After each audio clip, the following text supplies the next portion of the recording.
The Subtle Details of Syunik Cities by Maria Gunko, for her column Outside In, published on April 10, 2025 on EVN Report. When visiting new cities, we often arrive with preconceived non-negotiable checklists on our itineraries. Take Yerevan, for instance.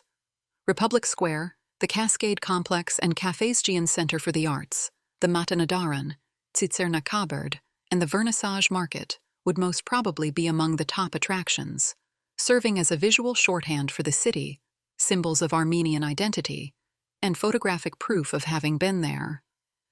Without attempting to diminish the significance of these landmarks, one might ask, do they truly allow us to understand Yerevan?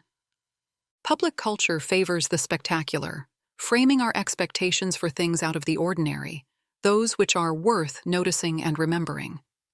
While living a mundane life with its simple encounters, like Didi and Gogo, the characters of Samuel Beckett's play Waiting for Godot, we wait for that which might never come.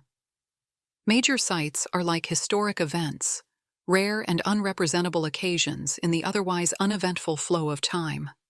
As argued by historian Susan Crane, it is the perceived nothing out of the ordinary, rather than something which surrounds us. Nothing happens. It happens all the time. By definition, it is not worth noticing, and certainly not worth remembering, and therefore unlikely to become anything historically significant. It also provides continuity. Nothing was happening, and nothing is still happening. Tourist attractions systematically devalue the details that constitute the complexity of the lived urban experience. Marginalized or uneventful histories, mundane practices, and DIY structures usually receive minimal tourist attention unless represented as a spectacle or authentic voyeuristic experiences. This bias results in a self-reinforcing cycle where visitors see what the previous ones have deemed important, creating a narrow, often exoticizing perspective on what constitutes cultural significance in cities. One day in late March 2025, I woke up with a strong desire to revisit southern Syunik. So, living according to the Russian proverb, 100 miles is not a detour for a rabid dog, and without further overthinking, I indulged on a weekend road trip to Megri with stops in Agarak, Kajaran, Kapan, Hinchvanitsor, and Goris.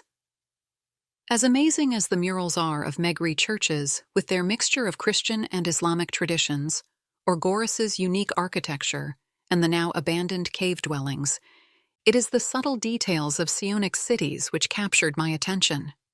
The devil is always in the detail, and it is those unassuming materialities that will constitute the narrative of this essay. Outdoor laundry lines. In Armenian cities, laundry lines stretched between apartment buildings tell stories that visitors rarely pause to read. The tradition of hanging laundry outdoors is grounded in Armenia's warm and dry climate, as well as reinforced by the shortage of indoor space in Soviet-era apartments. The arrangement of items follows unspoken rules developed over decades, with garments organized by size and type rather than color, embodying a communal aesthetic of shared routines. Laundry on display creates inadvertent intimacy between neighbors. Representing both necessity and cultural continuity in cityscapes, this practice blurs the line between private and public spaces, offering glimpses into very private lives conducted in public spaces.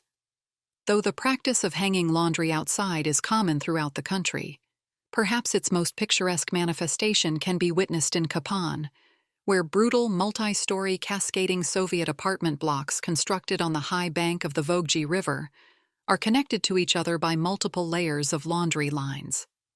Beyond those connecting buildings, some lines are attached to special poles which follow a single design, hinting at deliberate amendments to urban planning.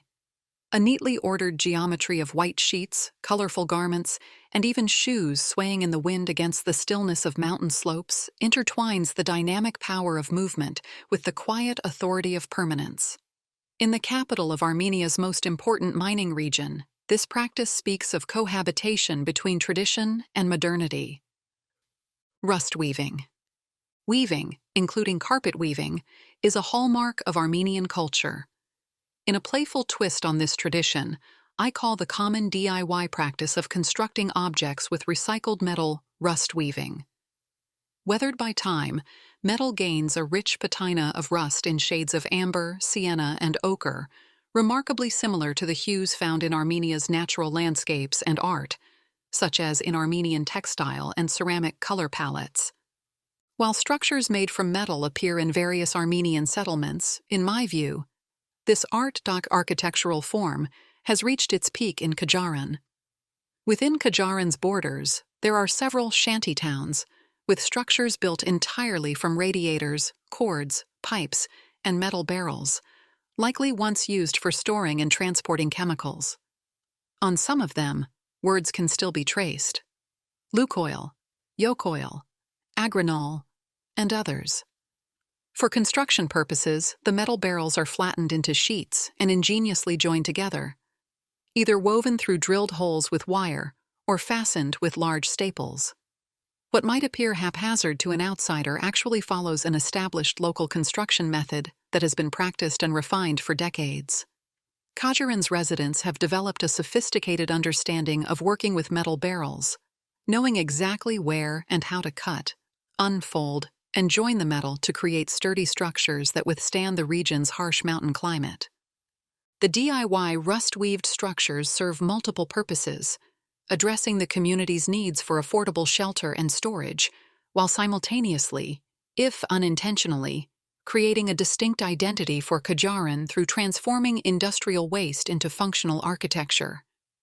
The practice represents a unique intersection of industrial recycling, an unarchitected tradition of construction, and cultural expression that deserves recognition as a notable example of spontaneous yet durable innovation. Rails leading nowhere. In Megri and Agarak, one stumbles upon the remnants of the Yerevan-Nakhichevan-Baku railway line. Once a symbol and promise of connectivity, these tracks now stand as manifestations of conflict, with their purpose eroded alongside the deteriorating relations between Armenia and Azerbaijan. Some rail sections remain partially intact, while others have been dismantled. The metal frames were distorted or foraged for scrap. In some places, the rails have sunk into the ground, buried beneath layers of dust, grass, and concrete. Their presence is revealed only to keen observers through faint impressions. Elsewhere, they re-emerge from the ground like the skeletal remains of ancient beasts, corroded, dismembered, and weathered by time. Decay has claimed the wooden sleepers, splintering them into fragments, while rust spreads across the metal, turning once smooth surfaces into rough red-brown rot. Weeds and shrubs have taken root between the tracks, overgrowing the lost pathway of connection. Near the entrance to Agarak, Soviet-era industrial infrastructure looms over the cityscape. A set of ruined railway tracks stretch over the river gorge, leading toward the decaying factory grounds. Atop its main building, there is a red star alongside a large faded plaque bearing a barely legible Russian-language Soviet slogan. Our aim is communism. The ideological promise of communism and the supposed friendship of the peoples it sought to forge was never achieved. And even the road to that vision, much like the railway itself, has now rotted away. Rails are a physical reminder of how grand historical narratives can fade into the landscape, leaving communities to navigate the material remnants of failed utopian visions.